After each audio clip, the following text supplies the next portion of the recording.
உன்னதங்களிலே கடவுளுக்கு மாட்சி உண்டாகுக.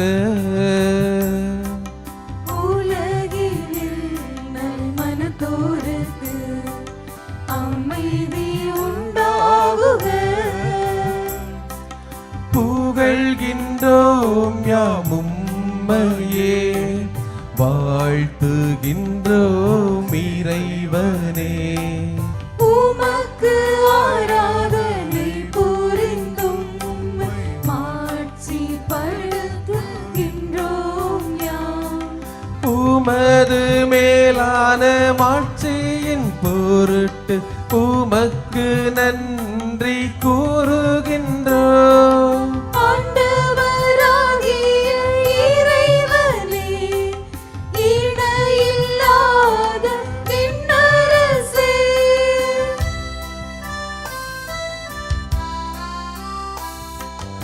ஆற்றல் அனைத்தும் கொண்டிலங்கும் வல்ல தந்தை இறைவனே. ஒரே மகனாய் உதித்த ஆண்டவர் இயேசு கிறிஸ்து இறைவனே. ஆண்டவராகிய இறைவனே, இறைவனின் திரு செம்மறியே, தந்தையினின்று என்றென்றுமாக உதித்த இறைவன் மகனே நீ. உலகின் பாவம் போக்குபவரே, நீரம் மீது இறங்குவீர். உலகின் பாவம் போக்குபவரே, எங்கள் மன்றாட்டை ஏற்றருள்வீர்.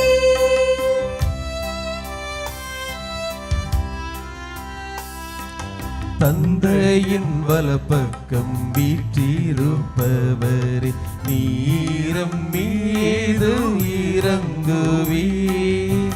ஏனெனில் இயேசு கிறிஸ்துவே, நீரொருவரே தூயவர், நீரொருவரே ஆண்டவர், நீரொருவரே உன்னதர், தூய ஆவியோடு தந்தை இறைவனின் மாட்சியில் இருப்பவர் நீரே.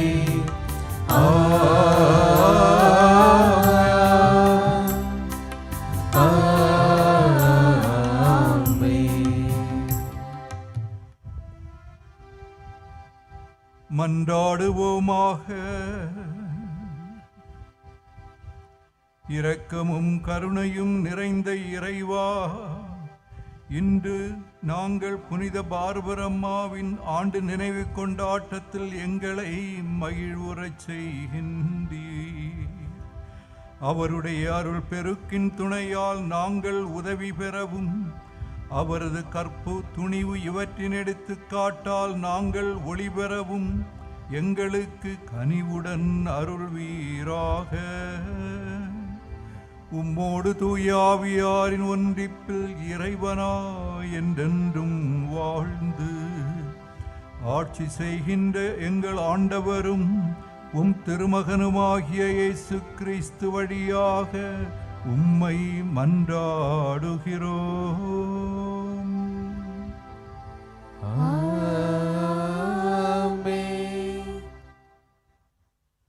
இன்றைய விழாவின் முதல் வாசகம் எசாயா இறைவாக்கினர் நூலிலிருந்து எடுக்கப்பட்டுள்ளது. நம்முடைய தீய செயல்களால் கடவுளின் திருமுன்னிலையிலிருந்து விலகிவிடாதவாறு நம்மை தாமே தூய்மைப்படுத்தி கொள்ள வேண்டும். நம்முடைய பாவம் கடும் சிவப்பானதாக இருந்தாலும் நாம் கடவுளிடம் மனம் வருந்தி மன்னிப்பு கேட்கும் வேளையில் நம் அனைவருடைய பாவங்களை மன்னித்து வெண்பனி போல மாற்றுவார்.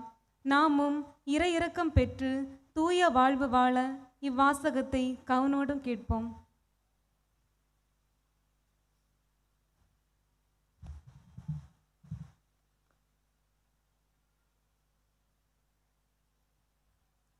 இறைவாக்கினர் ஏசாயா நூலிலிருந்து வாசகம். அதிகாரம் 1, இறை வார்த்தைகள் 16 முதல் 18 முடிய. உங்களை கழுவி தூய்மைப்படுத்துங்கள். உங்கள் தீச்செயல்களை என் திருமுன்னிருந்து அகற்றுங்கள். தீமை செய்தலை விட்டொழியுங்கள்.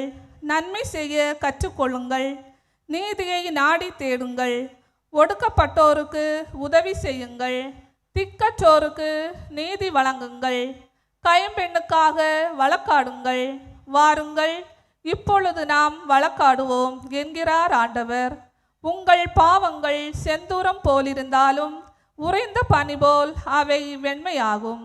இரத்த நிறமாய் சிவந்திருந்தாலும் பஞ்சை போல் அவை வெண்மையாகும். ஆண்டவரின் அருள்வாக்கு. இறைவனுக்கு நன்றி.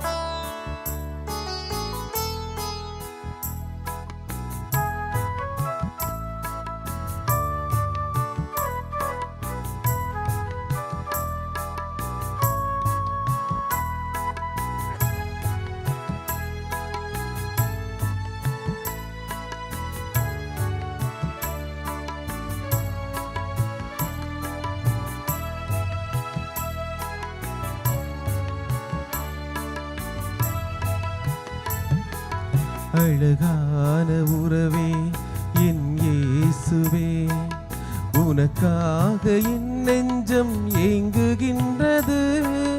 நீ இன்றி என் மனம் நிறைவினை அடையாது.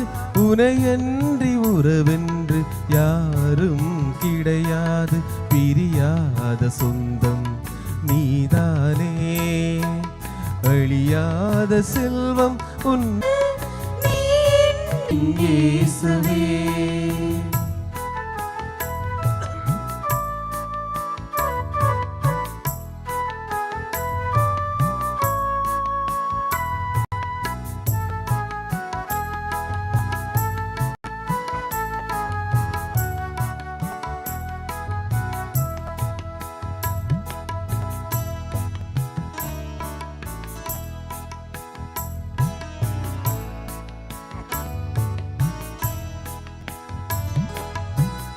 அன்பெனும் சிறகினில் நீ மூடினால் அமைதியில் என் இதயம் துயில் கொள்ளுமே.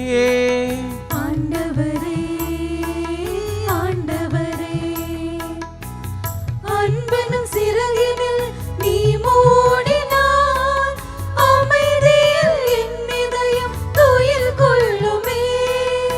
ஆறுதலாய் ஒரு வார்த்தை நீ பேசினால் என் உயிர் பூவாய் பதம் வீழுமே. ஆண்டவரே ஆண்டவரே, கனிவானவா இனிதானவா, கனிந்துருகும் தாயன்பு இனி வாழவா. கனிவானவா இனிதானவா, கனிந்துருகும் தாயன்பில் இனி வாழவா. அழகான உறவே என் இயேசுவே.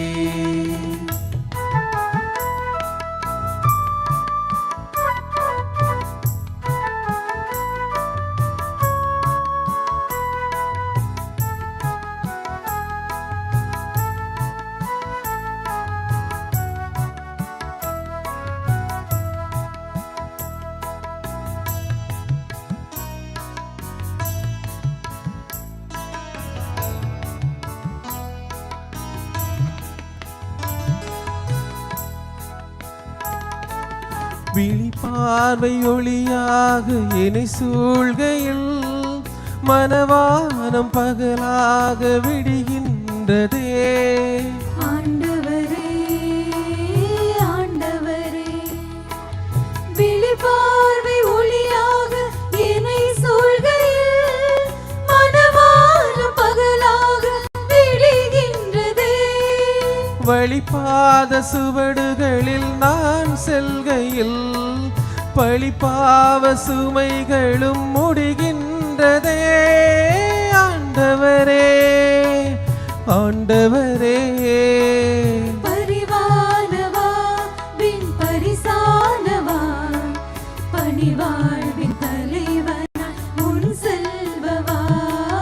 பரிவானவாவின் பரிசானவா பணிவாழ்வில் தலைவனாய் முன் செல்பவா அழகான உறவே என் இயேசுவே உனக்காக என் நெஞ்சம் ஏங்குகின்றது நீ இன்றி என் மனம் நிறைவினை அடையாது உனையன்றி உறவென்று யாரும் கிடையாது பிரியாத சொந்தம் நீதானே அழியாத செல்வம் உன்னருள்தானே அழகான உறவே என் இயேசுவே உனக்காக என் நெஞ்சம் ஏங்குகின்றது நீ இன்றி என் மனம் நிறைவினை அடையாது உனையன்றி உறவென்று யாரும் கிடையாது பிரியாத சொந்தம் நீதானே அழியாத செல்வம் உன்னருள்தானே அழகான உறவே என் இயேசுவே. இன்றைய விழாவின் இரண்டாம் வாசகம் யாக்கோபு எழுதிய திருமுகத்திலிருந்து எடுக்கப்பட்டுள்ளது. உலகின் பார்வையில் ஏழையாய் இருப்போருக்கு கடவுளின் உரிமை பேரின் சொத்தை கடவுள் அவர்களுக்கு கொடுப்பார். ஏழைகளை துன்புறுத்தி அவர்களின் நற்பெயரை கெடுப்பது செல்வர்கள் தானே. எவரும் தம்மை ஒருபோதும் வெறுப்பதில்லை. அவ்வாறே நாமும் அடுத்திருப்பவர் மீது அன்பு செய்ய கடவுள் கட்டளைகள் கொடுத்திருக்கிறார். வாசகத்தை கேட்டு வாழ்வாக்குவோம்.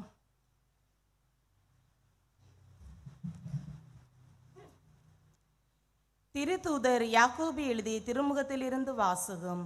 அதிகாரம் 2 இறை வார்த்தைகள் 1 முதல் 9 முடிய.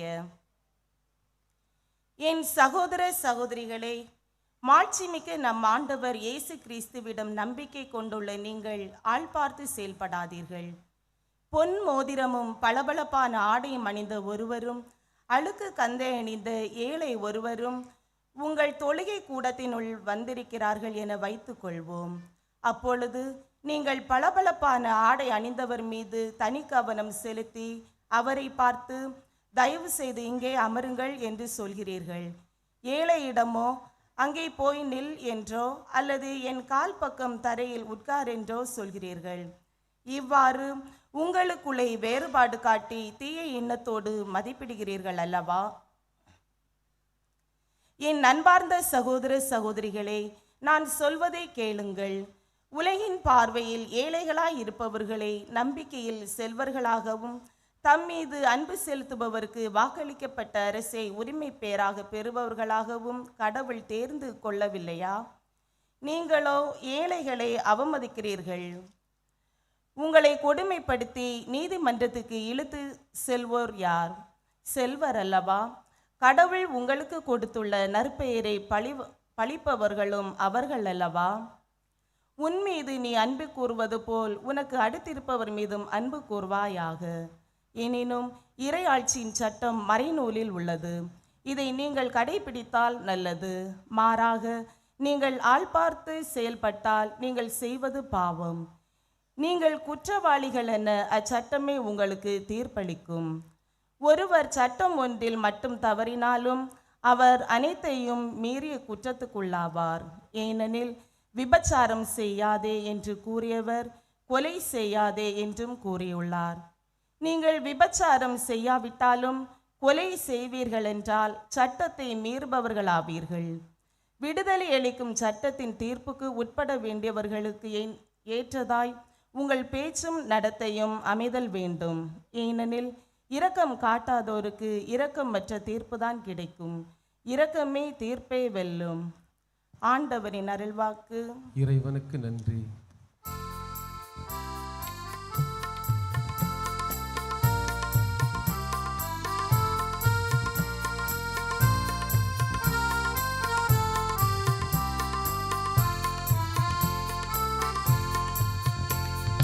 அல்லேலூயா அல்லேலூயா அல்லேலூயா அல்லேலூயா அல்லேலூயா அல்லேலூயா அல்லேலூயா அல்லேலூயா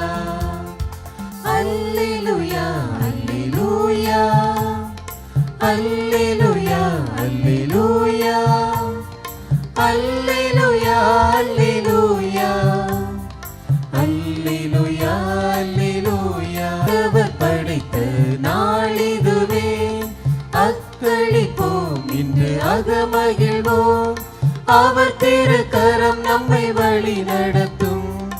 அல்லேலூயா அல்லேலூயா அல்லேலூயா அல்லேலூயா அல்லேலூயா அல்லேலூயா அல்லேலூயா அல்லேலூயா அல்லேலூயா அல்லேலூயா.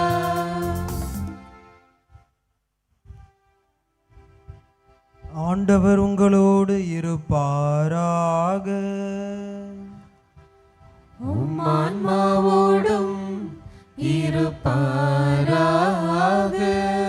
யோவான் எழுதிய தூய நற்செய்தியிலிருந்து வாசகம். ஆண்டவரே மாட்சி உமக்கே.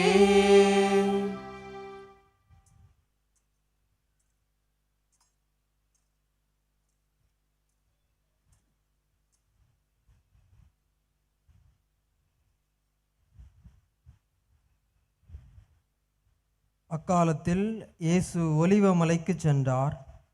பொழுது விடிந்ததும் அவர் மீண்டும் கோவிலுக்கு வந்தார். அப்போது மக்கள் அனைவரும் அவரிடம் வந்தனர். அவரும் அங்கு அமர்ந்து அவர்களுக்கு கற்பித்தார். மறைநூல் அறிஞரும் பரிசேயரும் விபச்சாரத்தில் பிடிபட்ட ஒரு பெண்ணை கூட்டிக் கொண்டு வந்து நடுவில் நிறுத்தி, போதகரே, இப்பெண் விபச்சாரத்தில் கையும் மெய்யுமாக பிடிபட்டவள். இப்படிப்பட்டவர்களை கல்லால் எறிந்து கொல்ல வேண்டும் என்பது மோசே நமக்கு கொடுத்த திருச்சட்டத்தில் உள்ள கட்டளை. நீர் என்ன சொல்கிறீர் என்று கேட்டனர். அவர் மேல் குற்றம் சுமத்த ஏதாவது வேண்டும் என்பதற்காக அவர்கள் இவ்வாறு கேட்டு சோதித்தார்கள். இயேசு குனிந்து விரலால் தரையில் எழுதி கொண்டிருந்தார். ஆனால் அவர்கள் அவரை விடாமல் கேட்டுக்கொண்டிருந்ததால் அவர் நிமிர்ந்து பார்த்து, உங்களுள் பாவம் இல்லாதவர் முதலில் இப்பெண் மேல் கல்லெறியட்டும் என்று அவர்களிடம் கூறினார். மீண்டும் குனிந்து தரையில் எழுதி கொண்டிருந்தார். அவர் சொன்னதை கேட்டதும் முதியோர் தொடங்கி ஒருவர் பின் ஒருவராக அவர்கள் யாவரும் அங்கிருந்து சென்று விட்டார்கள்.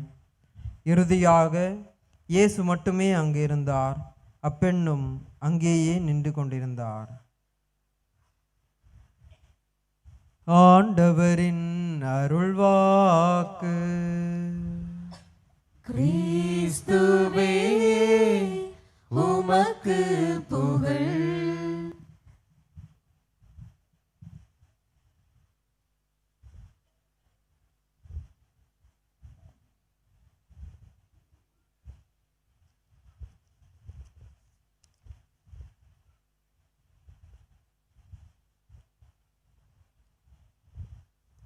கிறிஸ்து இயேசுவில் பிரியமான சகோதரிகளே, சகோதரர்களே,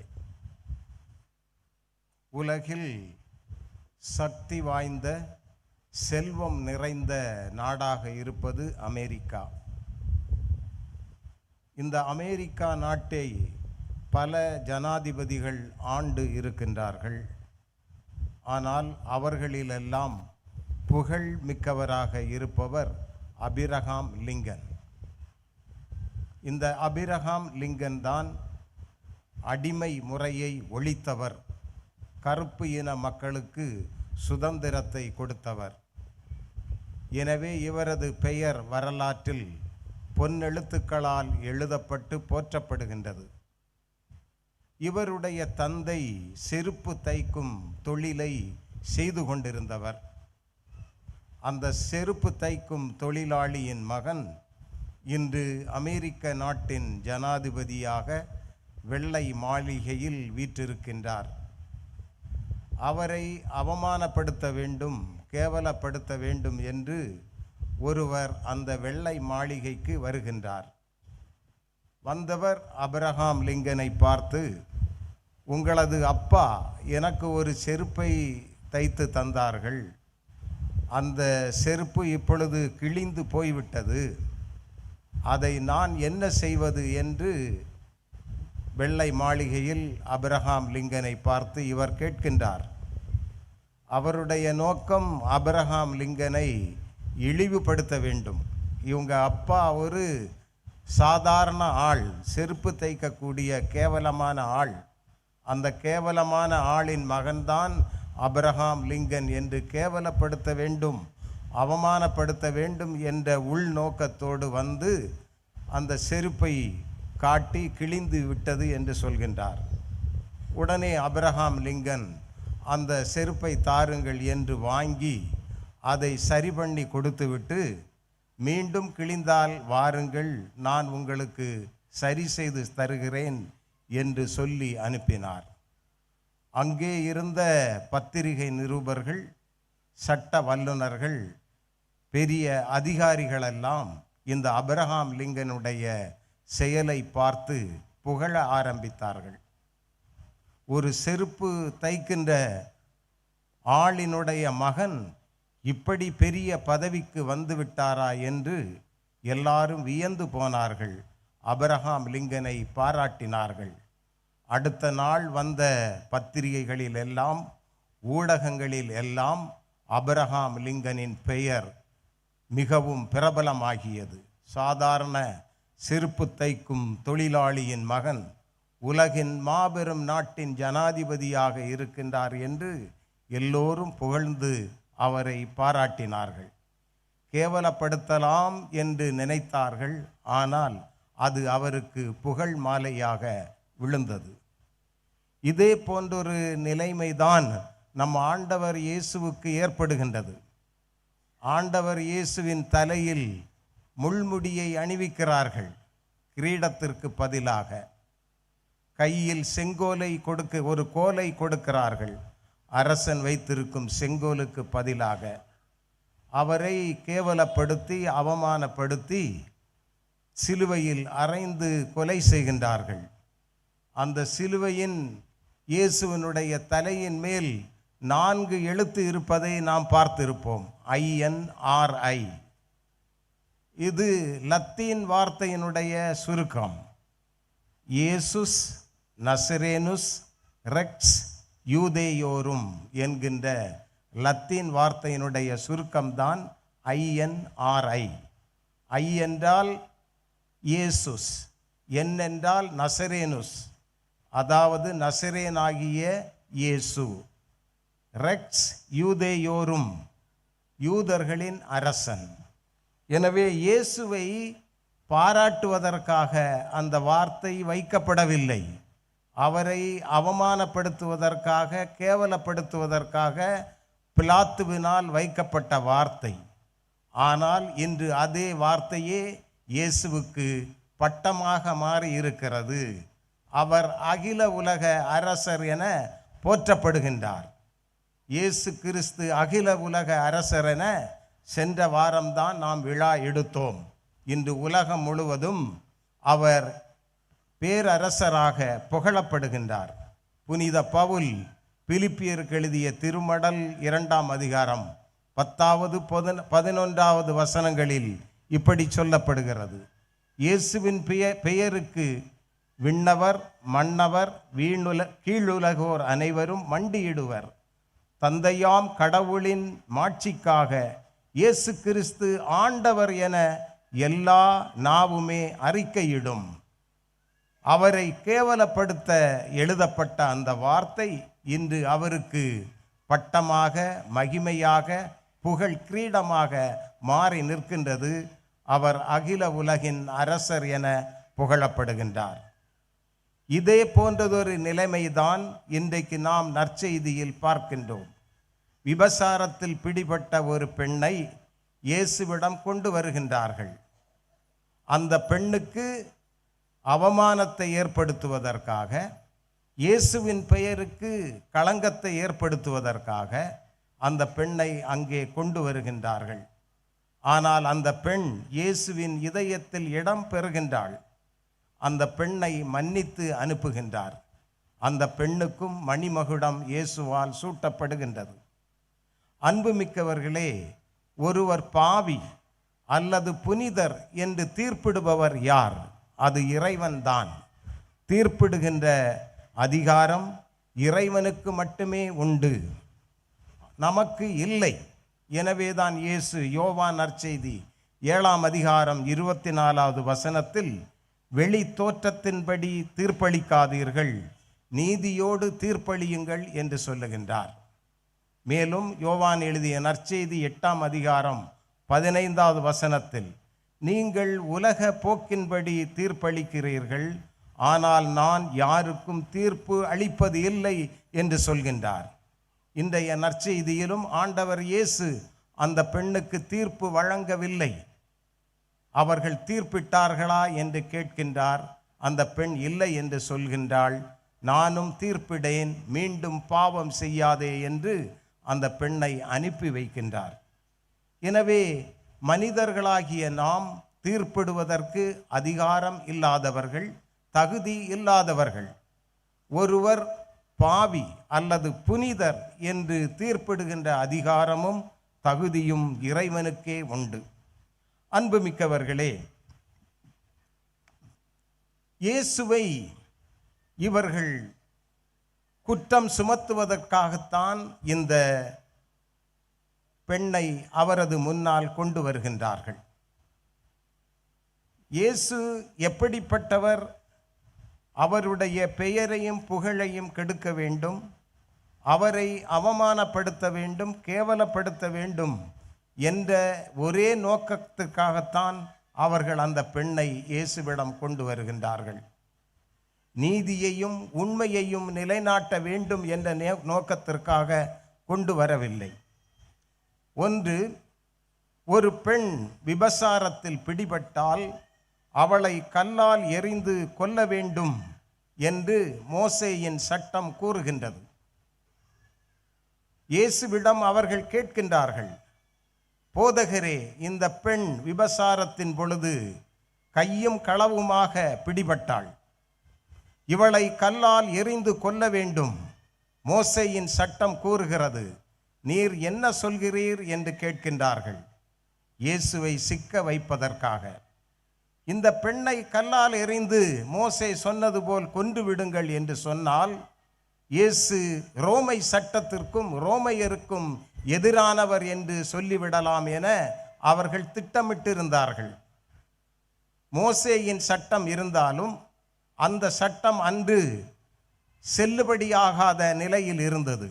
ஏனென்றால் இயேசு வாழ்ந்த காலத்தில் யூதர்கள் அனைவரும் ரோமையர்களின் ஆட்சியின் கீழ் இருந்தார்கள். எனவே ஒருவரை கொல்ல வேண்டும் என்றால் ரோமை ஆளுநர்தான் அதற்கு உரிமை, அனுமதி வழங்க வேண்டும். ரோமை ஆளுநரின் அனுமதி இல்லாமல் ஒருவரை கொல்ல முடியாது. அந்த பெண்ணை கொன்று விடுங்கள் மோசேயின் சட்டத்தின்படி என்று இயேசு சொல்லிவிட்டால், இவர் ரோமை சட்டத்திற்கும் ரோமை ஆளுநர்களுக்கும் எதிரானவர் என்று பட்டம் கட்டிவிடலாம் என்று தந்திரத்தோடு வந்து கேட்டார்கள். இரண்டாவது, மோசேயின் சட்டத்தின்படி இவளை கொல்ல வேண்டாம், விட்டுவிடுங்கள் என்று சொன்னால், இந்த மோசே நமது மூதாதையராகிய மோசேக்கு எதிரானவர், அவருடைய சட்ட திட்டங்களுக்கு எதிரானவர், நமது யூத மதத்திற்கு எதிரானவர் என்று சொல்லிவிடலாம் என்கின்ற எண்ணத்தோடு தான் அவர்கள் அந்த பெண்ணை இயேசுவிடம் கொண்டு வந்தார்கள். ஆனால் இயேசு மிகவும் அழகாக தீர்ப்பு வழங்குகின்றார். தீர்ப்பு வழங்கும் என்று நச்சரித்து கேட்டதின் காரணமாகத்தான் இயேசு பதில் சொல்லுகின்றார். உங்களுள் பாவம் இல்லாதவன் இவள் மீது கல் எறியட்டும் என்று சொன்னவுடன் பெரியவர் முதல் இளையவர் வரை ஒவ்வொன்றாக சென்று விடுகின்றார்கள். இங்கே இயேசுவினுடைய சகிப்புத்தன்மை இருப்பதை பார்க்கின்றோம். அவருடைய ஞானம் வேலை செய்வதை பார்க்கின்றோம். நம்முடைய அறிவை அறிவு என்றும் புத்தி என்றும் சொல்வார்கள். ஆனால் இயேசுவினுடைய அறிவை ஞானம் என்று தான் சொல்ல வேண்டும். ஏனென்றால் ஞானத்தின் விளைவாகத்தான் யாருக்கும் பாதிப்பு வராத, யாருடைய மனதும் புண்படாத அழகான அருமையான தீர்ப்பை வழங்குகின்றார். உங்களுள் பாவம் இல்லாதவன் இவள் மீது கல் எறியட்டும் என்று ஒவ்வொருவராக சென்று விடுகின்றார்கள். அன்புமிக்கவர்களே, இங்கு இயேசுவனுடைய மனநிலையையும் அந்த பெண்ணை பிடித்து கொண்டு வந்த பரிசேயர்கள், மறைநூல் அறிஞர்கள் இவர்களின் மனநிலையையும் சற்று ஆராய்ந்து பார்ப்போம். அந்த மறைநூல் அறிஞர்களும் பரிசேயர்களும் அப்பெண்ணை குற்றவாளி என்று சொல்கின்றார்கள். இவள் பாவி, இவள் ஒரு குற்றவாளி, இவளை பாவம் செய்யும் பொழுது நாங்கள் கையும் களவுமாக பிடித்தோம் என்று அந்த பெண்ணை குற்றவாளி என்று சொல்லி அவள் மீது பழி சுமத்துகின்றார்கள். இயேசு தோசையை மறைத்து போடுவது போல் மாற்றிவிட்டார். எப்படி? குற்றவாளி என்று சொன்னவர்களை இயேசு குற்றவாளி கூண்டில் நிறுத்துகின்றார். உங்களுள் பாவம் செய்யாதவன் அவள் மீது கல் எறியட்டும் என்று சொன்னவுடன் இவர்கள் அத்தனை பேருமே குற்றவாளி கூண்டில் ஏறி நிற்கிறவர்களாக மாறிவிடுகின்றார்கள். எனவே ஒவ்வொருவராக சென்று விடுகின்றார்கள். எனவே இயேசு தன்னுடைய மனநிலையை பாதிக்கப்பட்ட மக்கள் மீதும் ஏழைகள் மீதும் எளியவர்கள் மீதும் கொண்டவராக இருக்கின்றார். அவருடைய மனநிலையில் கருணை இருப்பதை பார்க்கின்றோம். இரண்டாவதாக, இந்த மறைநூல் அறிஞர்கள் பரிசேயர்களிடம் இருப்பது ஒரு ஆதிக்க மனநிலை, ஆணவ மனநிலை. அந்த பெண்ணை அவமானப்படுத்தி அசிங்கியப்படுத்தி அவளது நற்பெயரை சின்ன பின்னமாக்கி அதிலே குளிர்காய்கின்ற ஒரு மனநிலை, பிறரது துன்பத்தில் இன்பத்தை காணுகின்ற கொடூர மனநிலை. இதைத்தான் இரக்கமில்லாத அரக்க மனநிலை என்று சொல்கின்றோம். இப்படிப்பட்ட அரக்க மனநிலையை மறைநூல் அறிஞரிடமும் பரிசேயர்களிடமும் காணுகின்றோம். ஆனால் ஆண்டவர் இயேசுவிடம் இருந்த மனநிலை என்னவென்று பார்ப்போம். அந்த பெண்ணை அவர் தீர்ப்பிடவில்லை. அந்த பெண்ணின் மீது இரக்கம் கொள்ளுகின்றார், பரிவு கொள்ளுகின்றார், அன்பு கொள்ளுகின்றார். தமிழருவி மணியன் என்கின்ற ஒரு பிரபல எழுத்தாளரை பற்றி கேள்விப்பட்டிருப்பீர்கள். அவர் நாடு நலம் பெற நல்லது சொல்வேன் என்று ஒரு புத்தகம் எழுதியிருக்கின்றார். அந்த புத்தகத்தில் ஏறத்தாழ 35 கட்டுரைகள் இருக்கின்றன. அதில் ஒரு கட்டுரையின் தலைப்பு மன்னிப்பு. அந்த கட்டுரை ஏறத்தாழ 12 பக்கங்கள் இருக்கின்றன. அதில் 3 பக்கங்களை முழுவதுமாக ஆண்டவர் இயேசுவுக்கு ஒதுக்கிவிட்டு இந்த நிகழ்ச்சியை பற்றித்தான் பேசுகின்றார். பாவத்தில் பிடிக்கப்பட்ட பெண், அவளுக்கு அளிக்கப்பட்ட தீர்ப்பு, அந்த தீர்ப்பில் இயேசுவின் மனநிலையில் இரக்கம் இருந்தது, கருணை இருந்தது, கனிவு இருந்தது. மொத்தத்தில் இயேசுவிடம் இருந்த மனநிலை மனித நேய மனநிலை என்று அவர் சொல்கின்றார். இயேசுவிடம் இருந்தது மனித நேயம். ஆனால் அந்த பரிசேயர்களிடமும் மறைநூல் அறிஞர்களிடமும் இருந்தது அரக்க மனநிலை. மூன்றாவதாக பார்க்கின்றோம், பிடித்து வந்த பெண்ணை பற்றி எப்படி இவர்கள் சொல்கின்றார்கள். இவள் கையும் களவுமாக பிடிபட்டாள் என்று அந்த பெண்ணை ஒருமையில் சொல்கின்றார்கள். மதிப்பு இல்லாமல் பேசுகின்றார்கள்.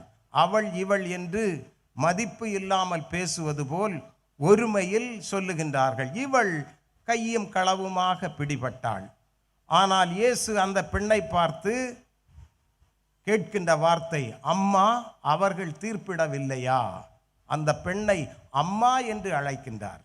இவர்கள் இவள் என்று சொல்கின்றார்கள். ஆனால் இயேசுவோ அம்மா என்று சொல்கின்றார். அந்த பெண்ணுக்கு மதிப்பையும் மரியாதையையும் மாண்பையும் கொடுக்கின்றார். தன்னை போல் அந்த பெண்ணை மதிக்கின்றார். அவளுக்கு மரியாதையையும் மாண்பையும் கொடுக்கின்றார். அம்மா, அவர்கள் உனக்கு தீர்ப்பிடவில்லையா என்று அந்த பெண்ணை அம்மா என்று அழைக்கின்றார். இப்படிப்பட்ட ஒரு உயர்ந்த உன்னதமான மனநிலையை இயேசுவிடம் நாம் காணுகின்றோம். அன்புமிக்கவர்களே, இன்றைய இந்த நிகழ்ச்சியை ஆராய்கின்ற பொழுது 3 பாடங்களை நாம் வாழ்வில் கடைபிடிக்க வேண்டும் என்று சொல்லப்படுகின்றது. ஒன்று, நாம் படிக்க வேண்டிய முதல் பாடம் மனித வாழ்வை பற்றி, அல்லது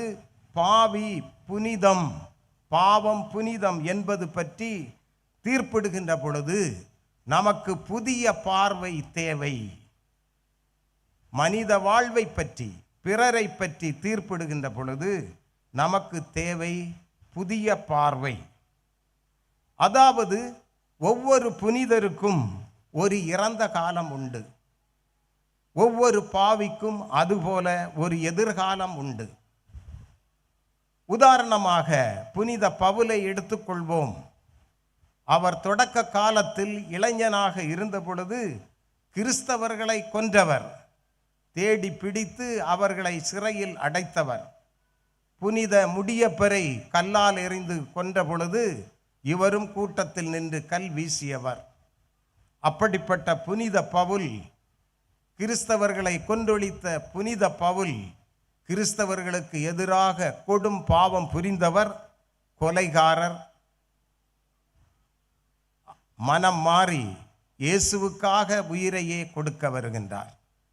கிறிஸ்தவர்களின் உயிரை எடுத்தவர் கிறிஸ்துவுக்காகவே உயிரை கொடுக்கின்றார். எனவேதான் புனித பவுலின் வாழ்க்கையை ஆய்ந்து அறிந்து பார்க்கின்ற வேளையில் ஒவ்வொரு புனிதருக்கும் ஒரு இறந்த காலம் உண்டு, அதே போல ஒவ்வொரு பாவிக்கும் ஒரு எதிர்காலம் உண்டு என்று நாம் பார்த்து தீர்ப்பிட வேண்டும். புனித அகஸ்தீனார் பெரிய இறையியல் அறிஞர் என்று புகழப்படுகின்றார். அவருடைய கடிதங்கள், அவர் விவிலியத்துக்கு எழுதிய விளக்க உரைகள் இன்றும் பெரிய பெரிய அறிஞர் மக்களால் வியந்து போற்றப்படுகின்றது. இந்த அகஸ்தீனார் கூட பெரும் பாவியாக வாழ்ந்தவர். அவர் மனம் திரும்பிய பின் குருவாகி பெரிய ஆயராகவும் மாறியவர். இவருக்கும் ஒரு இறந்த காலம் இருக்கிறது, ஆனால் நிகழ்காலத்தில் அவர் சிறந்தவராக இருக்கின்றார். எனவேதான் அன்பு சகோதர சகோதரிகளே, மனிதன் என்பவன் பலகீனன், பாவம் செய்யக்கூடியவன். அப்படிப்பட்டவர்களை நாம் தீர்ப்பு இடுகின்ற பொழுது ஒவ்வொரு பாவிக்கும் ஒரு எதிர்காலம் உண்டு என்று நாம் கருதினால் அவர்களும் புனிதர்களாக மாறுவார்கள். புனித பவுலினுடைய கடந்த காலத்தை மட்டும் பார்த்தால், அகஸ்தீனாரின் கடந்த காலத்தை மட்டும் பார்த்தால் அவர்கள் பெரும் பாவிகள். ஆனால் கடவுள் அவர்களை ஏற்றுக்கொண்டார். தன்னுடைய இதய சிம்மாசனத்தில் அவர்களை அணிந்திருந்தார். அதனால் அவர்கள் புனிதர்களாக மாறுகின்றார்கள். இந்த பெண்ணினுடைய கடந்த காலத்தை பரிசேயர்களும் மறைநூல் அறிஞர்களும் பார்க்கின்றார்கள். இவள் பாவி, பாவம் செய்த பொழுது கையும் களவுமாக பிடிபட்டாள் என்று அவர்கள் அந்த பெண்ணினுடைய கடந்த காலத்தை தான் பார்க்கின்றார்கள். ஆனால் இயேசு அவளது எதிர்காலத்தை பார்க்கின்றார், அவளுடைய மனமாற்றத்தை பார்க்கின்றார். எனவேதான் மகளே, நானும் தீர்ப்பிட மாட்டேன், மீண்டும் பாவம் செய்யாதே என்று அனுப்பி வைக்கின்றார். எனவே இயேசு ஒரு பாவியினுடைய கடந்த காலத்தை பார்க்கவில்லை, வரும் காலத்தை பார்க்கின்ற காரணத்தினால் அந்த பெண்ணை மன்னிப்பு வழங்கி அவளை மீண்டும் நல்ல ஒரு பெண்மணியாக மாற்றி விடுகின்றார். எனவேதான் அன்புமிக்கவர்களே, மனித வாழ்வில் நாம் தீர்ப்பிடுகின்ற பொழுது, ஒருவருடைய தவறை பற்றி தீர்ப்பிடுகின்ற பொழுது, ஒருவருடைய குறையை பற்றி நாம் பேசுகின்ற பொழுது நமக்கு புதிய பார்வை தேவை. ஒவ்வொருவருக்கும் ஒவ்வொரு பாவிக்கும் ஒரு எதிர்காலம் உண்டு என்று நாம் நினைத்தோம் என்றால் பிறரை அநாகரிகமாக அவமானமாக தீர்ப்பிடவே மாட்டோம். இரண்டாவது பாடம், இயேசு கிறிஸ்து பாவத்தை தான் வெறுத்தார், அந்த பாவியை வெறுக்கவில்லை. விபச்சாரத்தில் பிடிபட்ட பெண்ணின் பாவத்தை வெறுத்தார், அந்த பெண்ணை வெறுக்கவில்லை. ஆகவேதான் அம்மா என்று அழைக்கின்றார். அம்மா, உனக்கு யாரும் தீர்ப்பு வழங்கவில்லையா என்று கேட்கின்றார். இயேசு அந்த பெண்ணினுடைய பாவத்தை தான் வெறுத்தார், அந்த ஆளை வெறுக்கவில்லை. இன்று நாம் செய்வதென்ன? ஒருவருடைய குறையை கண்டுவிட்டால், ஒருவருடைய பாவத்தை கண்டுவிட்டால் அந்த ஆளினுடைய பெயரையே கெடுத்து விடுகின்றோம். அந்த ஆளினுடைய நற்பெயருக்கு அதிகமான களங்கத்தை ஏற்படுத்தி விடுகின்றோம். அவரை உள்ளத்து அளவில் கொலை செய்து விடுகின்றோம்.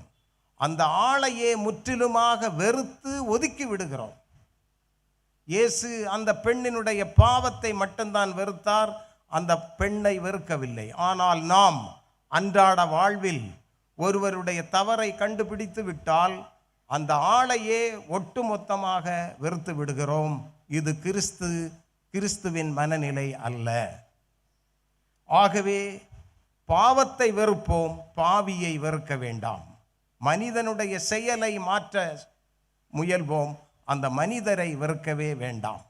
இது இயேசு நமக்கு சொல்லித் தருகின்ற இரண்டாவது பாடம். மூன்றாவதாக, பாவங்களை 2 வகையாக பிரிக்கலாம். தனி மனித பாவம், ஆணவத்தில் இருந்து வருகின்ற சமூக பாவம். தனி மனித பாவம் பலகீனத்தினால் ஏற்படுகின்றது. இந்த தனி மனித பாவத்தை ஆண்டவர் மன்னிக்கின்றார்.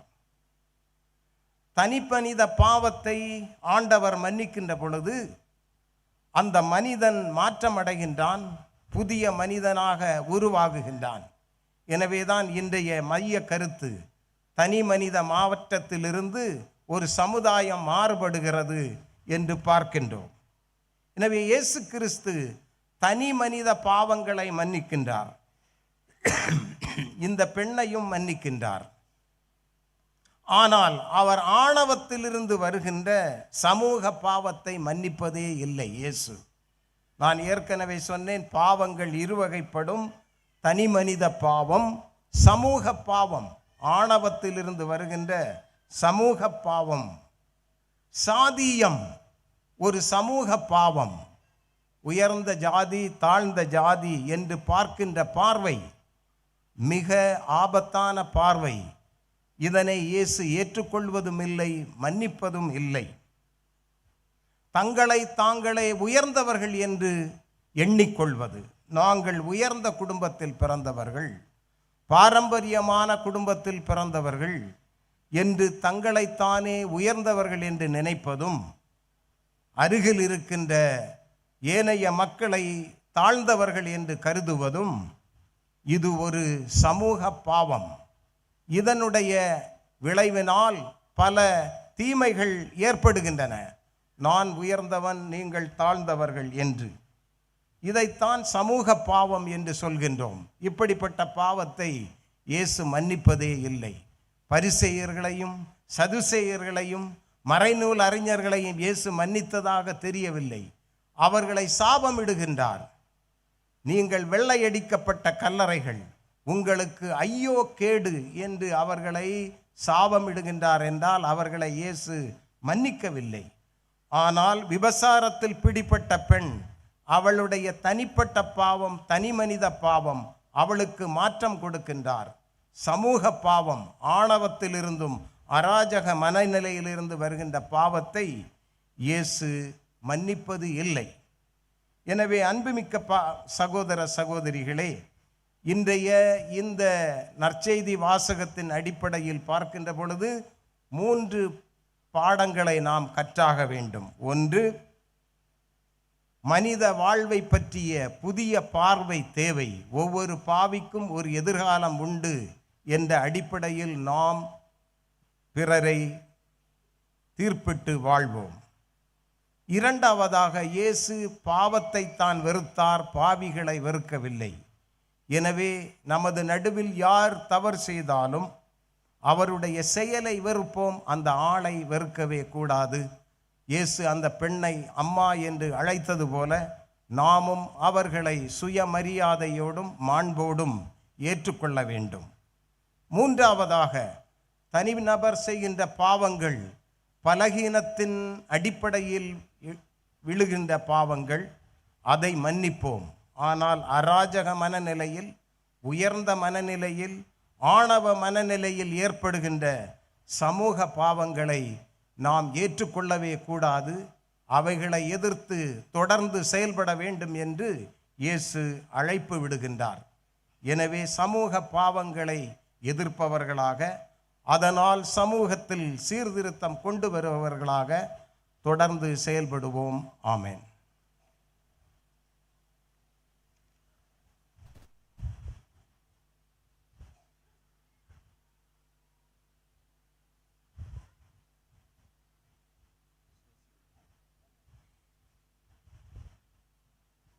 அனைவரும் எழுந்து நிற்போமாக.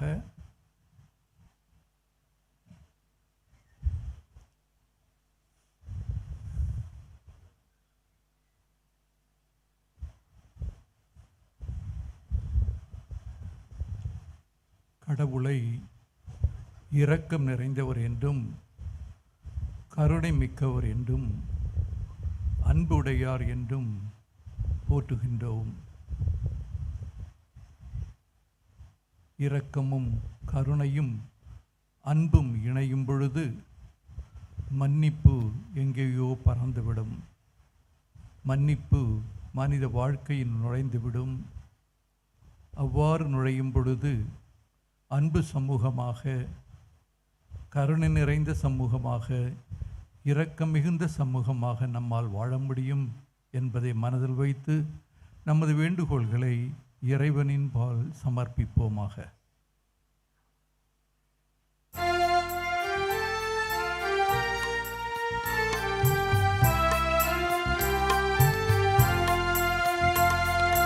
ஆண்டவரே, எங்கள் மன்றாட்டை தயவாய் கேட்டருளும்.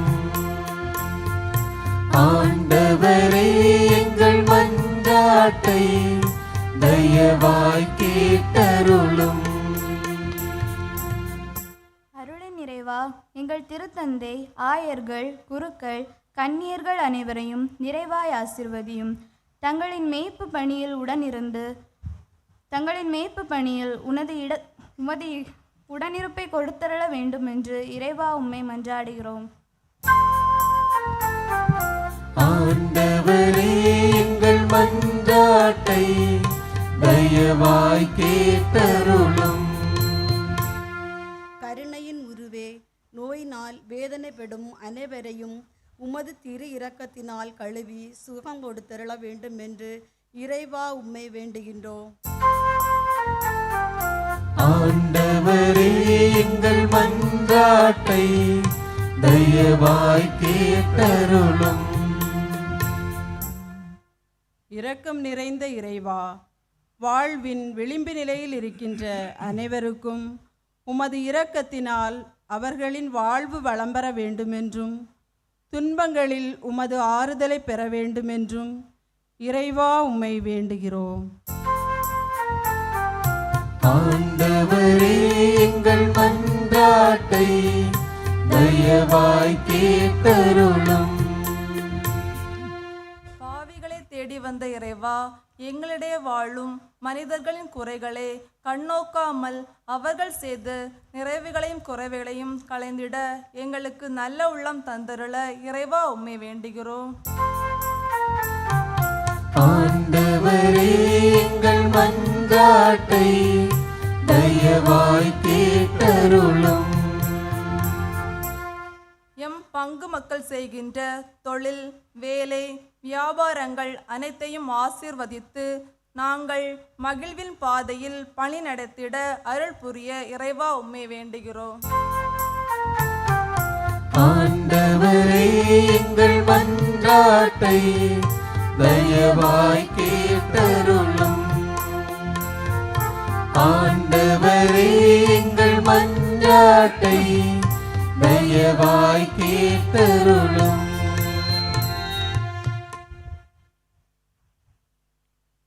நான் பாவி, நான் குறையுள்ளவன், இறைவனின் முன்னிலையில் நிற்க தகுதியற்றவன் என்பதை ஒவ்வொருவரும் உணர்வோம் என்றால் பிறரை நாம் புரிதராக கருதுவோம். பிறரது வாழ்வு புனித வாழ்வாக மாறுவதற்கு வழி செய்வோம். ஏனெனில் நமது பாவங்களை ஏற்று இறைவனிடம் மன்னிப்பு கேட்கும் பொழுது நாமும் புனிதராக மாறுகின்றோம். இதற்காகத்தான் பாவ சங்கீர்த்தனம் என்னும் அருள் சாதனம் நமக்கு கொடுக்கப்படுகின்றது. இந்த அருள் சாதனத்தின் வழியாக நாம் ஒவ்வொருவரும் புனித பாதையை நாட வேண்டுமென்று மௌனமாக மன்றாடுவோம்.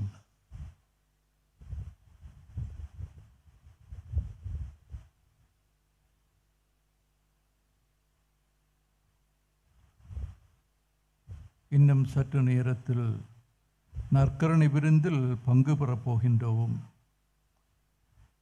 தகுதியற்ற நிலையில் யாராவது இருந்தால் இந்நற்கருணை விருந்தில் பங்கு கொள்ளக்கூடாது என்று புனித பவுல் கொரிந்தியர்களிடம் கூறினார். ஆனால் நான் நல்லவன், யோக்கியன், குற்றமற்றவன், பாவமற்றவன் என்று காட்டுவதற்காக நமது மனசாட்சியை மறைத்து வைத்து சில நேரங்களில் நற்கருணை அருந்துகின்றோம். அதுவே பெரிய பாவமாக மாறுகின்றது. அத்தகைய நிலையை மாற்றுவதற்கு தூய ஆவியானவர் நமது மனசாட்சியை தூய்மைப்படுத்த மௌனமாக மன்றாடுவோம்.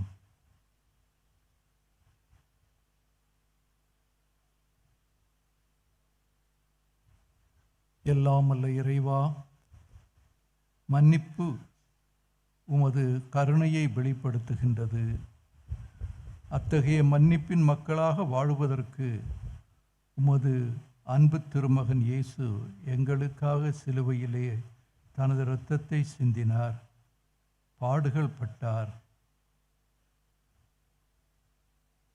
அன்றைய சமுதாயத்தால் அவர் பாவி என்று கருதப்பட்டார்.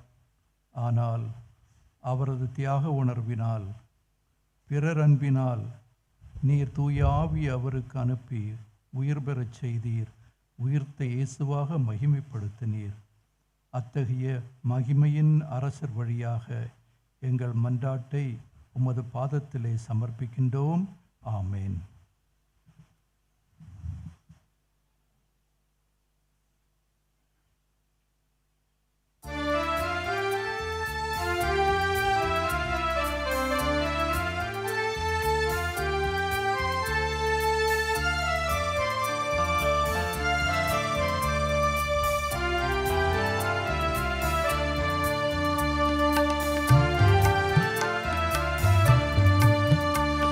இறைவா, உந்தன் பாதம் வருகின்றேன். என்னையே உனக்காக தருகின்றேன். இறைவா, உந்தன் பாதம் வருகின்றேன். என்னையே உனக்காக தருகின்றேன். மலர்களில் விழுந்து மனமென நுழைந்து காற்றினில் கலந்து கனிவோடு பணிந்து இறைவா, உந்தன் பாதம் வருகின்றேன். என்னையே உனக்காக தருகின்றேன்.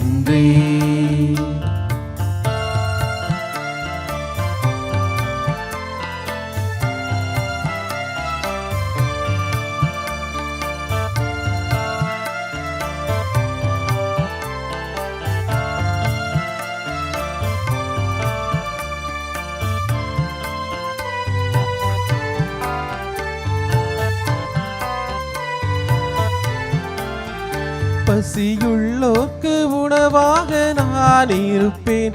உடையில்லாத ஏழைக்கு உடையளிப்பேன். பசியுள்ளோர்க்கு உணவாக நான் இருப்பேன். உடையில்லாத எளியோர்க்கு உடையளிப்பேன். விழுந்தவரை தூக்கிடுவேன். இங்கு நலிந்தவரின் துணை இருப்பேன். இதுவே நான் தரும் காணிக்கையே. இறைவா, உந்தன் பாதம் வருகின்றேன். என்னையே உனக்காக தருகின்றேன்.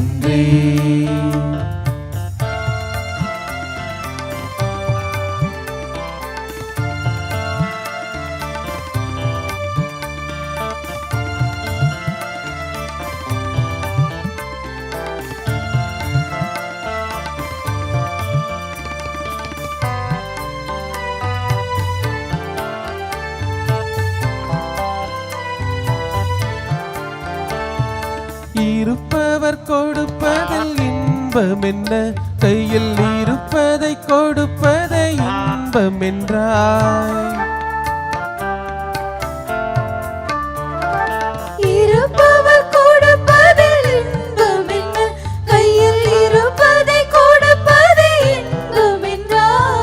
பலியை அல்ல இரக்கத்தையே என்னில் விரும்புகின்ற இறைமகனே, உன்னை போல் நானும் உருவாகிட இறைவா உந்தன் பாதம் வருகின்றே, என்னையே உனக்காக தருகின்றே.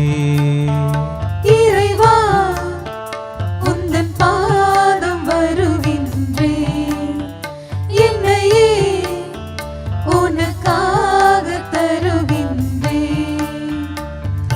மலர்களில் விழுந்து மனமென நுழைந்து காற்றினில் கலந்து கனிவோடு பணிந்து இறைவா உந்தன் பாதம் வருகின்றேன், என்னையே உனக்காக தருகின்றேன்.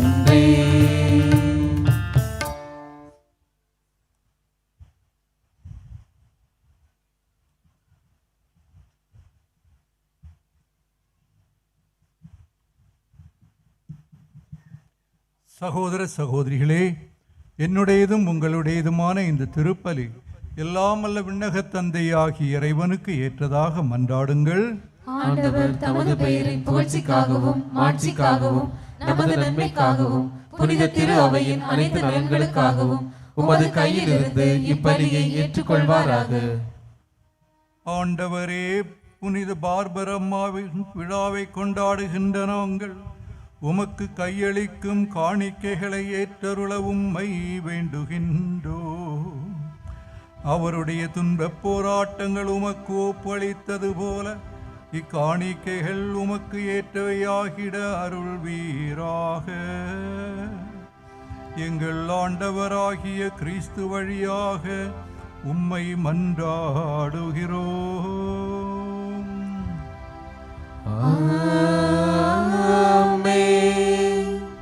ஆண்டவர் உங்களோடு இருப்பாராக. ஆன்மாவோடும் இருப்பாராக. இதயங்களை மேலே எழுப்புங்கள். ஆண்டவரிடம் எழுப்பியுள்ளோம். நம் இறைவனாகிய ஆண்டவருக்கு நன்றி கூறுவோம். அது தகுதியும் நீதியும் ஆனது. ஆண்டவரே, தூயவரான தந்தையே, என்றுமுள்ள எல்லாம் வல்ல இறைவா, எந்நாளும் எவ்விடத்திலும் நாங்கள் உமக்கு நன்றி செலுத்துவது மெய்யாகவே தகுதியும் நீதியும் ஆகும். எங்கள் கடமையும் மீட்புக்கு உரிய செயலும் ஆகும். ஏனெனில் புனிதர்கள் பெருமையடைவதால் நீர் மாட்சி பெறுகின்றீர். உம்முடைய அவர்களுடைய பாடுகளை சார்ந்தவை அனைத்தும் உம்முடைய ஆற்றலின் வியத்தகு செயல்களே. நீரே எங்கள் ஆண்டவராகிய கிறிஸ்து வழியாக அவர்களுக்கு இத்தகைய நம்பிக்கை ஆர்வத்தை கனிவுடன் கொடுக்கின்றீர். நிலைத்திருக்கும் உறுதிப்பாட்டை ஊட்டுகின்றீர். கடுந்துயரிலும் வெற்றியை அளிக்கின்றீர். ஆகவே விண்ணகத்திலும் மண்ணகத்திலும் உள்ள அனைத்தும் உம்மை தொழுது வணங்கி புதியதொரு பண்பாடுகின்றன. வானதூதர்களின் அணிகள் அனைத்தோடும் நாங்கள் சேர்ந்து முடிவின்றி பறைசாற்றி பாடுவதாவது.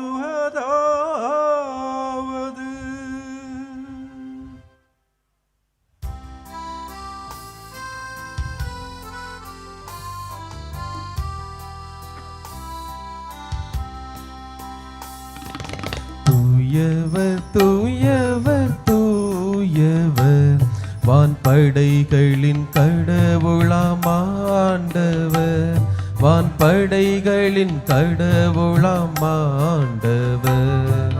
தூயவர் தூயவர் தூயவர்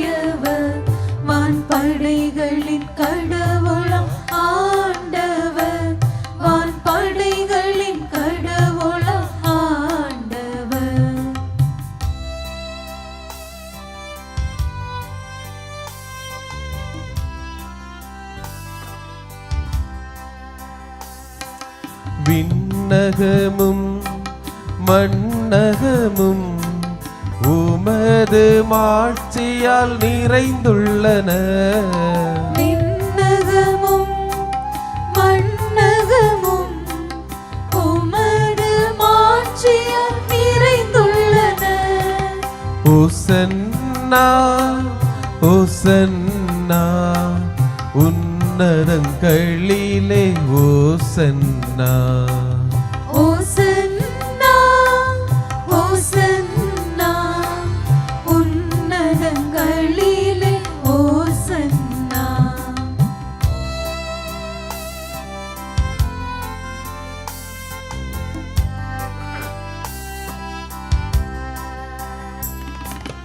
ஆண்டவர் பெயரால் வருகிறவர் ஆசி பெற்றவர்.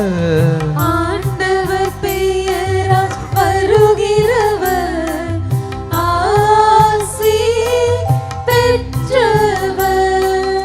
ஓசன்னா ஓசன்னா உன்னதங்களிலே ஓசன்னா. ஓசன்னா ஓசன்னா உன்னதங்களிலே ஓசன்னா.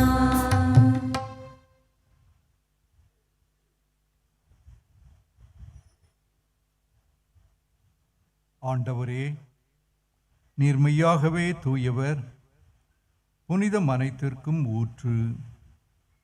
ஆகவே உம்முடைய தூய ஆவியை பொழிந்து இக்காணிக்கைகளை புனிதப்படுத்த உம்மை வேண்டுகின்றோம்.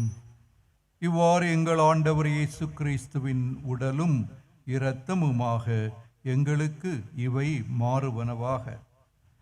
அவர் பாடுபட உளம் கனிந்து தம்மை கையளித்த போது அப்பத்தை எடுத்து நன்றி செலுத்தி அதை பிட்டு தம் சீடர்களுக்கு அளித்து கூறியதாவது: அனைவரும் இதிலிருந்து பெற்று உண்ணுங்கள், ஏனெனில் இது உங்களுக்காக கையளிக்கப்படும் என் உடல்.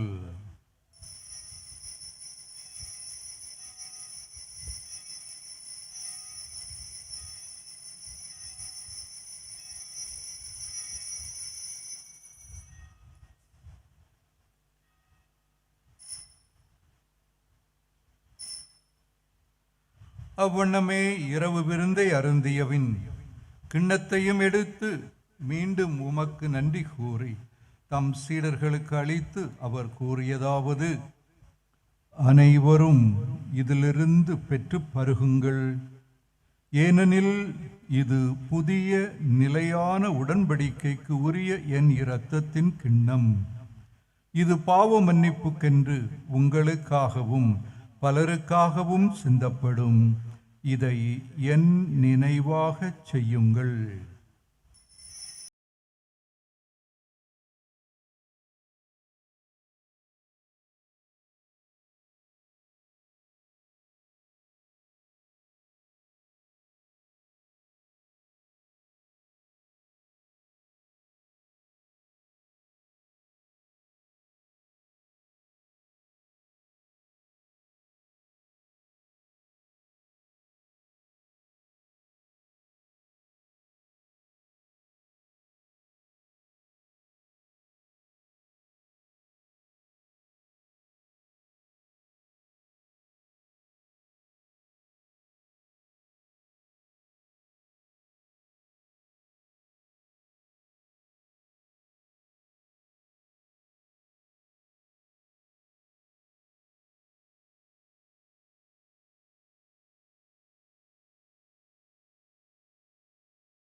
இமைக்காமல் தினமும் நீ காக்கின்றாய், இசை பாடும் குரலாய் வசமாக்கினாய்.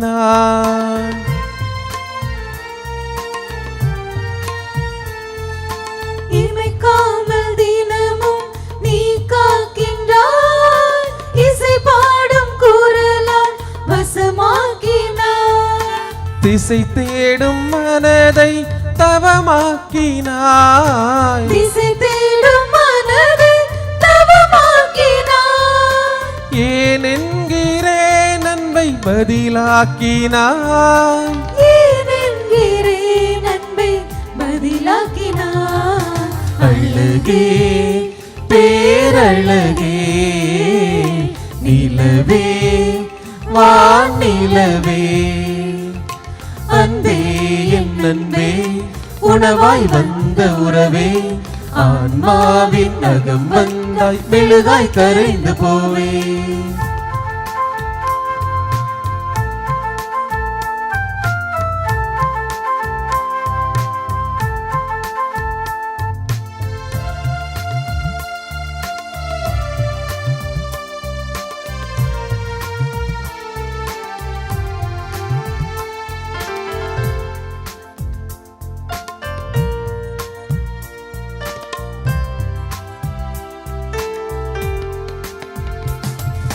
கலையாத கனவாய் நீ இருக்கின்றாய், கரை காணா படகை கரை சேர்க்கின்றாய்.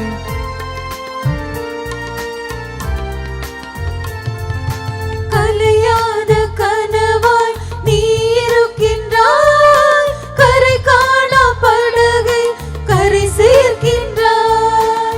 முகம் வாடி நின்றேன் பலம் தந்து காத்தாய், முகம் வாடி நின்றேன் பலம் தந்து காத்தாய். ஏன் என்கிறேன் என்னை உமதாக்கினாய், ஏன் என்கிறேன் என்னை உமதாக்கினாய். அழகே பேரழகே நிலவே வானிலவே, அன்பே என் அன்பே உணவாய் வந்த உறவே, ஆன்மாவின் அகம் வந்தாய் மெழுகாய் கரைந்து போவே. அன்பே என் அன்பே உணவாய் வந்த உறவே, ஆன்மாவின் அகம் வந்த மெழுகாய் கரைந்து போவே.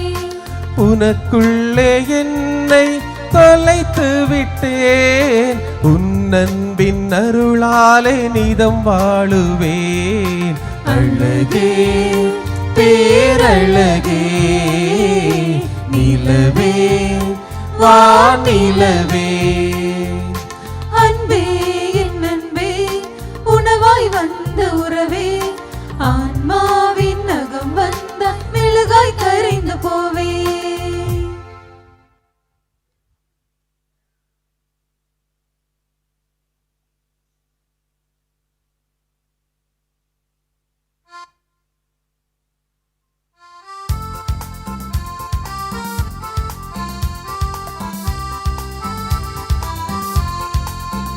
நன்றி பாடும் நாள் வந்ததே, இனி நன்றி மட்டும் எந்த நெஞ்சிலே.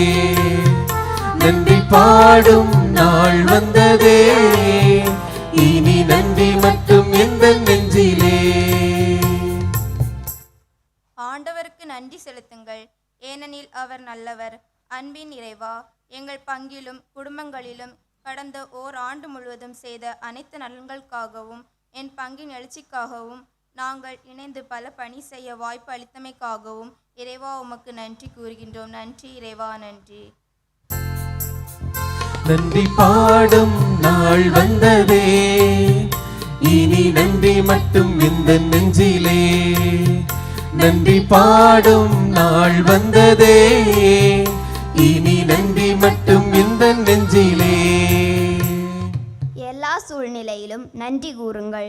அன்பின் இறைவா, துன்பங்கள், வலிகள், வேதனைகள் எங்கள் வாழ்வில் இருந்தபோதும் உம் தூய கரத்தால் எங்களை தாங்கி எல்லா சூழ்நிலையிலும் உம் திரு உள்ளத்தை எங்களுக்கு காண்பித்து வழிநடத்தியதற்காக நன்றி இறைவா, நன்றி.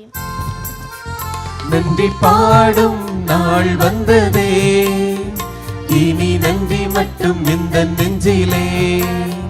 நன்றி பாடும் நாள் வந்ததே, இனி நன்றி மட்டும் இந்த நெஞ்சிலே. அன்பின் நிறைவா உண்ண உணவும் உடுக்க உடையும் இருக்க உறைவிடமும் தந்து நல்ல உடலுள்ள சுகம் தந்து வழிநடத்தி வந்த மேலான கிருபைக்காக நன்றி இறைவா நன்றி. நன்றி பாடும் நாள் வந்ததே, இனி நன்றி மட்டும் இந்த நெஞ்சிலே. நன்றி பாடும் நாள் வந்ததே, இனி நன்றி மட்டும் இந்த நெஞ்சிலே. நன்றி என்ற வார்த்தைக்கு பொருள் என்னவோ இறைவா, பொங்கும் முந்தன் கருணைக்கு அளவில்லையோ தலைவா.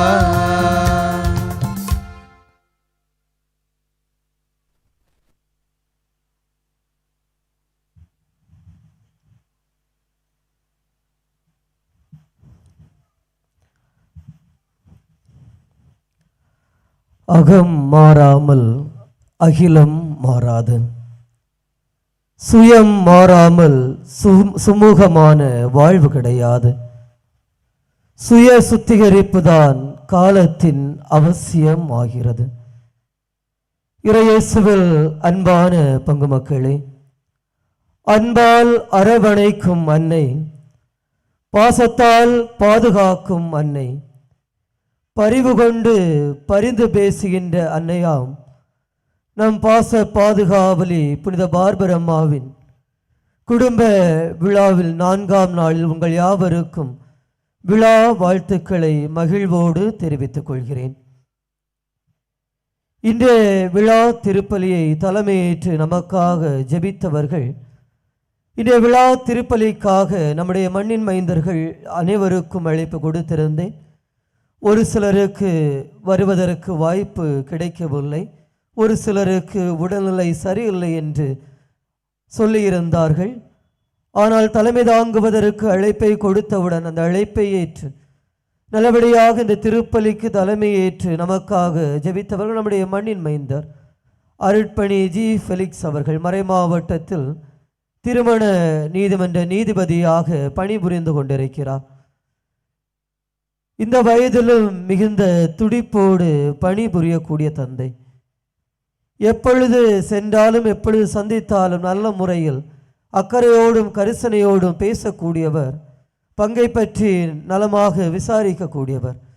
இந்த நாளிலும் நம்முடைய மகிழ்வில் கலந்து இந்த திருப்பலியில் தலைமையேற்று ஜெபித்ததற்காக அருட்பணியாளர் ஜி ஃபெலிக்ஸ் அவர்களுக்கு பங்கு சமூகத்தின் சார்பாக சிறப்பான நன்றியினை தெரிவித்துக் கொள்கிறேன்.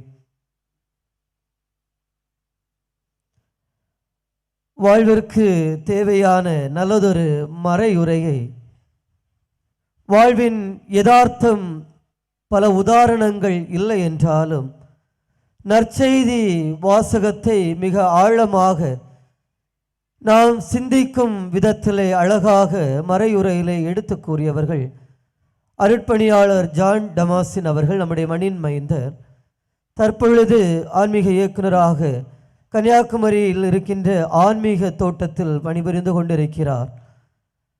அழைப்பை ஏற்று இங்கே வந்து நல்ல முறையில் மறையுரையை வழங்கி இருக்கிறார்கள். பல வேளைகளில் நாம் பிறரை தீர்ப்பிடுவதற்கு அவசரமாக இயங்கிக் கொண்டிருக்கிறோம். பிறர் செய்த தவறுகளை சுட்டி காட்டுவதற்கு எப்பொழுதும் ஆர்வம் காட்டுகின்ற மக்களாக இருக்கிறோம். ஆனால் ஆண்டவர் இயேசு எப்படிப்பட்ட வாழ்க்கையை வாழ்ந்தார் என்று ஆண்டவர் இயேசுனுடைய மனநிலையை ஆழமாக விளக்கி கூறி, பிறர் செய்த குற்றங்களை வெறுக்கலாம், ஆனால் பிறரை வெறுக்கக்கூடாது என்று ஆழமான சிந்தனையை பதிய வைத்து, அனைவருக்கும் எதிர்காலம் உண்டு. ஒருவேளை பாவிகளாக இருந்தாலும் தவறு செய்து கொண்டிருந்தாலும் அவர்களும் திருந்துவதற்கு, நலமாக வளமாக வாழ்வதற்கு அவர்களுக்கென ஒரு எதிர்காலம் உண்டு. அதையும் நாம் கருத்தில் கொண்டு செயல்பட வேண்டும், தீர்ப்பளிக்க வேண்டும் என்கின்ற ஆழமான சிந்தனையை நம்முடைய வாழ்விற்காக எடுத்து கூறியிருக்கிறார்கள். அருட்பணியாளர் ஜான் டமாசின் அவர்களுக்கு பங்கு சமூகத்தின் சார்பாக சிறப்பான நன்றியினை தெரிவித்துக் கொள்கிறேன். மேலும் இன்றைய விழா திருப்பலில் கலந்து கொண்ட மண்ணின் மைந்தர்கள் அருட்பணி ப்ரூனோ அவர்கள் எப்பொழுது விடுமுறைக்கு வந்தாலும் எல்லா வேளைகளிலும் உதவக்கூடியவர், என்னோடு உடன் இருக்கக்கூடியவர். கேட்காமலேயே நீங்கள் ஓய்வெடுத்துக் கொள்ளுங்கள், நாளைய திருப்பலியை நான் வைத்துக் கொள்கிறேன் என்று சொல்கின்ற அளவிற்கு அக்கறை காட்டுகின்ற நபர். இன்றைய விழா திருப்பலியிலும் நம்மோடு கலந்து கொண்டு நமக்காக ஜெபித்ததற்காக அருட்பணியாளர் ப்ரூனோ அவர்களுக்கும் பங்கு சமூகத்தின் சார்பாக சிறப்பான நன்றியினை தெரிவித்துக் கொள்கிறேன். நம்முடைய மகிழ்வில் கலந்து கொள்வதற்காக சிவகங்கை மறைமாவட்டத்தில் பணிபுரிந்து கொண்டிருந்தாலும் மண்ணின் மைந்தன் என்ற ஒரு உணர்வோடு இந்த விழா திருப்பலியில் கலந்து கொள்ள அந்த வெகு தொலைவிலிருந்து இங்கே வந்து நம்மோடு இணைந்து நம்முடைய மகிழ்வில் கலந்து ஜெபித்து கொண்டிருக்கிறார்கள் அருட்பணியாளர் ஜியோ இக்னேசியஸ் அவர்கள். பல வேளைகளில் அழைக்கின்ற வேளைகளெல்லாம் நல்லதொரு உடன்பிறப்பு போல பேசக்கூடியவர். குருவாகி தன்னுடைய முதல் திருவிழா இது. அந்த திருவிழாவில் நிச்சயமாக பங்கெடுக்கின்ற உணர்வோடு இந்த விழா திருப்பலியில் கலந்து கொண்டு நமக்காக ஜெபித்திருக்கிறார்கள். அருட்பணியாளர் ஜியோ இக்னேசியஸ் அவர்களுக்கு பங்கு சமூகத்தின் சார்பாக சிறப்பான நன்றியினை தெரிவித்துக் கொள்கிறேன். அன்பானவர்களே, இன்றைய 4ஆம் நாள் விழா திருப்பலியை நல்ல முறையில் ஒருங்கிணைத்து வழிநடத்தி சிறப்பித்தவர்கள் 22 முதல் 29 வரை உள்ள அன்பிய இறை மக்கள். நல்ல முறையில் இதை ஒருங்கிணைத்ததற்காகவும் ஆலயம் மற்றும் வளாகம் மற்றும் வழிபாட்டு பயிற்சிக்கு நல்ல முறையில் பங்கெடுத்ததற்கும் ஆலய வளாகம் ஆலயத்தை சுத்தப்படுத்துவதற்கு உதவி செய்ததற்காகவும் சிறப்பான நன்றியினை தெரிவித்துக் கொள்கிறேன். ஆண்களுடைய பங்கேற்பு பார்க்க முடியவில்லை. அன்பியங்கள் என்றாலே பெண்கள் என்கின்ற மனநிலை ஒவ்வொரு நாளும் இருந்து கொண்டிருக்கிறேன் நினைக்கிறேன். வருகை பவனியில் ஒரு ஆண் கூட இல்லை. காணிக்கை பவனியில் 3 ஆண்கள். தயவு செய்து பங்கு திருவிழா அல்லது நம்முடைய பங்கு குடும்ப விழா அன்பியங்கள் சிறப்பிக்கிறது என்றால் ஒரு அன்பியத்திற்கு ஒரு ஆண் கூட வரவில்லை என்றால் அன்பியம் அல்லது பங்கை சார்ந்த அந்த பொறுப்புகள் வெறுமனே பெண்கள் பார்த்து கொள்ளட்டும் என்று நாம் ஒதுங்குகிறோம். தயவு செய்து பங்கேற்பு திருவிழா நாட்களில் முடிந்த அளவுக்கு இருக்குமாறு உங்கள் அனைவரையும் தாழ்மையோடு கேட்டுக்கொள்கிறேன். பங்கெடுத்த அனைவருக்கும் சிறப்பான நன்றியினை தெரிவித்துக் கொள்கிறேன். நாளைய விழா திருப்பலியானது நாளை 5:45 மணிக்கு ஜெபமாலையும் அதனைத் தொடர்ந்து நவநாள் மற்றும் விழா திருப்பலியானது நடைபெறும். நாளைய விழாவினை சிறப்பித்து ஒருங்கிணைத்து வழி நடத்துபவர்கள் 15 முதல் 21 வரை உள்ள அன்பே இறை மக்கள். அன்பானவர்களே, இன்று 9:15 மணிக்கு 9:15 மணிக்கு 20 அன்பியங்கள் 1 முதல் 14 வரை உள்ள அன்பியங்கள் கொடுக்கின்ற அன்பிய கலை நிகழ்ச்சிகளானது நடைபெறும். சரியான நேரத்திற்கு கலை நிகழ்ச்சிகள் கொடுப்பவர்களும் கலை நிகழ்ச்சிகளை பார்ப்பவர்களும் சரியான நேரத்திற்கு வருமாறு உங்களை அன்போடு கேட்டுக்கொள்கிறேன். இன்றைய விழா திருப்பலி நேரடி ஒளிபரப்பிற்கு நன்கொடை வழங்கியவர்கள் அருள்தாசன் மற்றும் ஜோதி பிரமிளா குடும்பத்தினர் அன்பியம் 1. அவர்களுக்கு சிறப்பான நன்றியினை தெரிவித்துக் கொள்கிறேன். மேலும் யூஜின் லாரன்ஸ் மற்றும் மேரி பென்னி அன்பியம் 23 குடும்பத்தார் 1 பவுன் நாணயத்தை நன்கொடையாக வழங்கி இருக்கிறார்கள். அவர்களுக்கும் சிறப்பான நன்றியினை தெரிவித்துக் கொள்கிறேன். அன்பானவர்களே, உங்களது வரி மற்றும் நன்கொடைகள் அன்பிய வாரியாக கொடுக்க வேண்டும் என்று ஏற்கனவே சொல்லி இருந்தேன். தயவு செய்து சிறப்பிக்கின்ற நாட்களில் உங்களது கடமைகளை செய்து பங்கிற்கு ஒத்துழைப்பு கொடுக்குமாறும் உதவி செய்யுமாறும் உங்களை தாழ்மையோடு கேட்டுக்கொள்கிறேன். நன்றி மன்றாட்டிற்காக அனைவரும் எழுந்து நிற்போம்.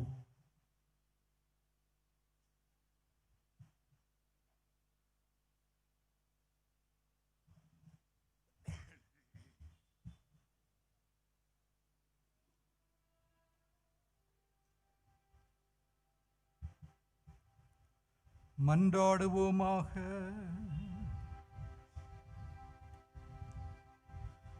இறைவா, பார்பரா எனும் புனிதையை கன்னிமை மறை சாட்சியம் ஆகியவற்றின் இரட்டிப்பு வெற்றியால் புனிதர்கள் மத்தியில் முடிசூட்டினீரே. இவருள் அடையாளத்தின் ஆற்றலால் தீமை அனைத்தையும் நாங்கள் துணிவுடன் மேற்கொண்டு விண்ணக மாட்சிக்கு வந்து சேர எங்களுக்கு அருள் புரிவீராக. எங்கள் ஆண்டவராகிய கிறிஸ்து வழியாக உம்மை மன்றாடுகிறோம்.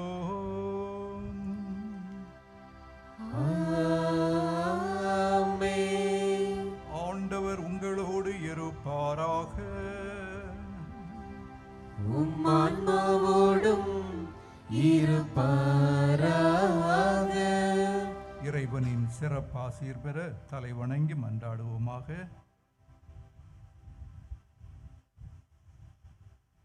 எல்லாம் அல்ல இறைவன் உங்களிடமிருந்து தீமை அனைத்தையும் எந்நாளும் அகற்றி உங்கள் மீது தமது ஆசியின் கொடைகளை இரக்கமுடன் பொழிவாராக.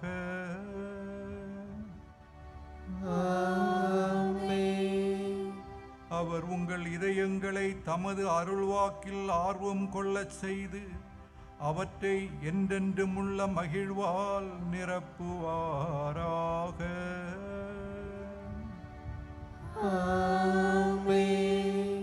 இவ்வாறு நீங்கள் நல்லவற்றையும் நேர்மையானவற்றையும் அறிந்தவர்களாய் இறைவனுடைய கட்டளைகளின் வழியில் நடந்து சென்று விண்ணக வீட்டின் உரிமை பேற்றை பெறுவீர்களாக.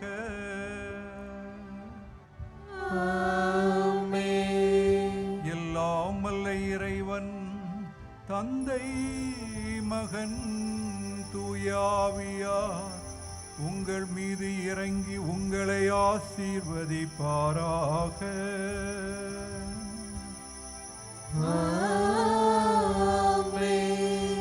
சென்று வாழுங்கள், திருப்பலி நிறைவேறிற்று. இறைவனுக்கு நன்றி.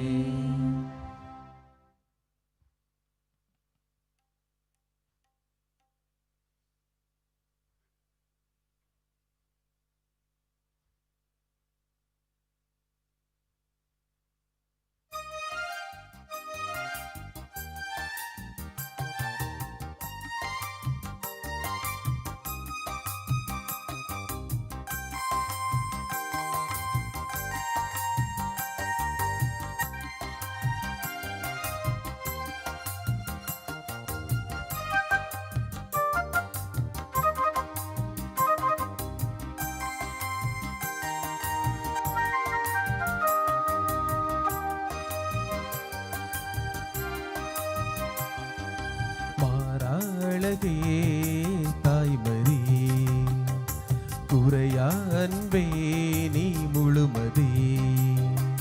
மாறாளகே தாய்மரி குறையா அன்பே நீ முழுமதி. உள்ளம் உன்னை தேடி வந்ததே, உன்னை கண்டு அன்பில் துள்ளுதே.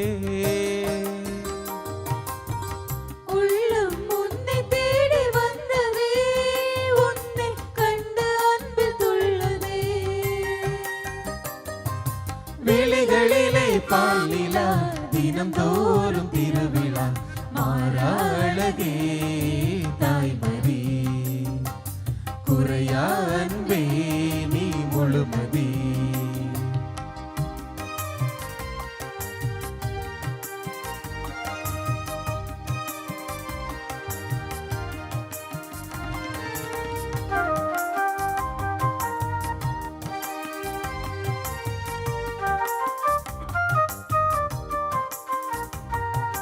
காணாவூர் புதுமை எதன் காரணம் நீ அம்மா. தூய்மையான உள்ளம் நீ தேவன் வாழும் இல்லம். கையேந்தி வந்தோம் எம் குறை கேளும் அம்மா. தேவன் வாழும் இல்லம் நீ தேடி வந்த செல்வம். காணாவூர் புதுமை அதன் காரணம் நீ அம்மா. கையேந்தி வந்தோம் எம் குறை கேளும் அம்மா. காணாத இயேசுவையே தேடி அலைந்தாயே அம்மா. தேடி வரும் எம்மையும்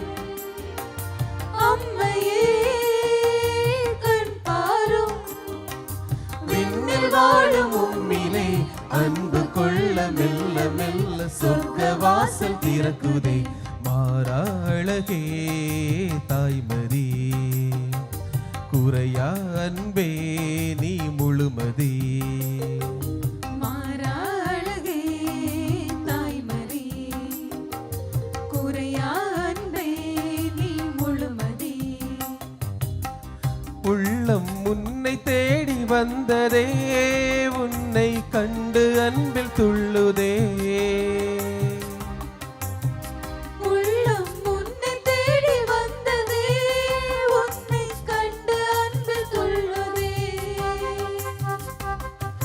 விழிகளிலே பால் நிலா தினம் தோறும் திருவிழா மாறாழகே தாய்மதி குறையா அன்பே நீ முழுமதி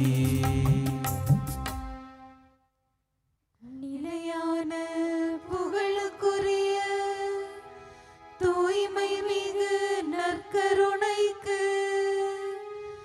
எல்லா காலமும் ஆராதனையும் புகழும் மாட்சியும் உண்டாக கடவது.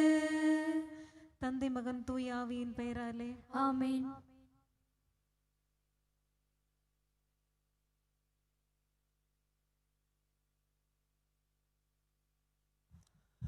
நான்காம் நாள் வரவு. முதல் நாள் திருப்பலி காணிக்கை 13,291. இரண்டாம் நாள் திருப்பலி காணிக்கை 8,996.